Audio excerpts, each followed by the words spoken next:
Hello guys, today I want to talk about food consumption, and we're going to relate it a little bit to minimalism, but we're going to see minimalism as a solution for it. Like, we're not trying to make something of minimalism. I'm the least prepared person to talk about minimalism. My life is anything but minimalist, but I'm kind of seeing a lot of solutions to modern problems into this way of approaching the world and our decisions. And today I wanted to mention food. So to give you some context, what I'm doing now is a sort of challenge that I've made myself for myself. So I'm not trying to put it out or anything, in which I consume something very basic and very tasteless, and I eat that for a week. So to get like a decent nutrient profile, I'm doing like quinoa and a little bit of cauliflower, and that's all I can eat all week. And so far, like, it's been like not even 2 days already, and I'm already bored of it. But what I'm seeing is how a lot of desires to eat food, to get fancy, to go like for all the flavors and mix them, just arise out of nowhere, and I end up eating even this thing that has like no flavor or anything funny to it. I end up eating it because I want the flavor, not because I end up eating and getting full, and like, didn't mean to get full. I just meant to get some flavor, and it's what I'm trying to say. How we are, and this can be extended to a lot of areas in our lives, but how we are sort of servant to these desires, to these pleasures, to these bodily pleasures, and we end up using too many resources for that. And this is something that has happened to me in a lot of areas, but in food it's very easy because I see how I get to make very fancy big dishes that makes a lot of flavors, and it's a lot and it takes a lot of time to make, and then I just engulf it like a goose, like very quickly, and all of a sudden it disappears. There's nothing there, it's all gone, and all I know is that I'm full. Don't know what happened. So basically alright, so basically what I'm trying to say is that I'm trying to make my life easier in that respect, and when I'm doing that, I'm also liberating a lot of cash, right?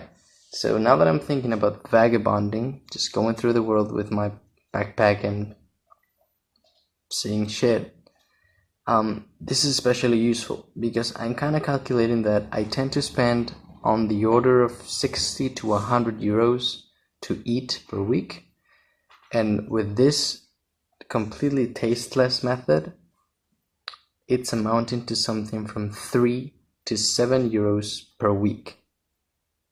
And of course I should get a little bit more fancy, like I'd add some soy sauce or tomato or something, but all over, it's very, very easy to eat very cheaply if you don't go fancy on flavor and on texture and on looks.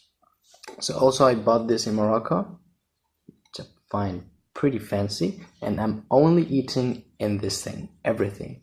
So what it has is like, it has become a ritual for me, and so everything that I put here I appreciate immensely, and I kind of feel a relationship with it. It's not like I'm getting things from here and there. No, it's just I put here what I put here, I respect. And what I'm trying to say is not that you should respect your food or anything. Of course you should.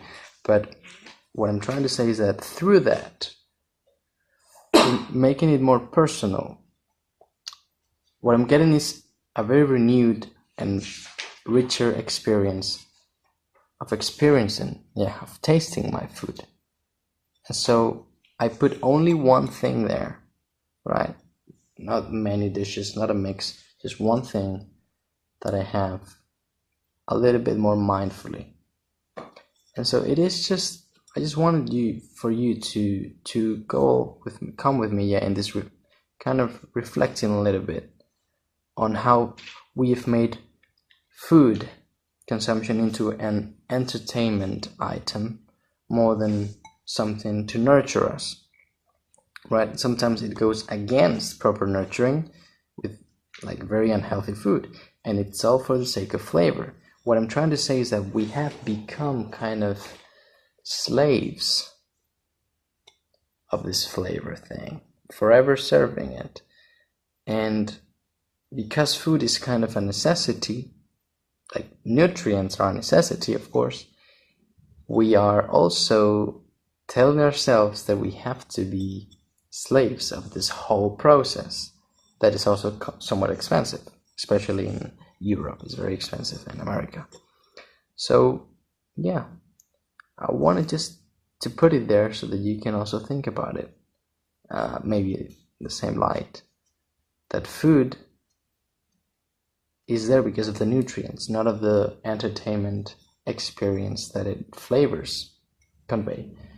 And I think like spending a little bit of period completely doing away with the flavor side and coming back to the basics, which is nurturing the body without the experience of nurturing with pleasure, can be very helpful to feel less of slaves and to choose more willfully what we put on our plates and how much money we spend on that. Of course, because money is something you get, and it is often linked to the money you spent earning it.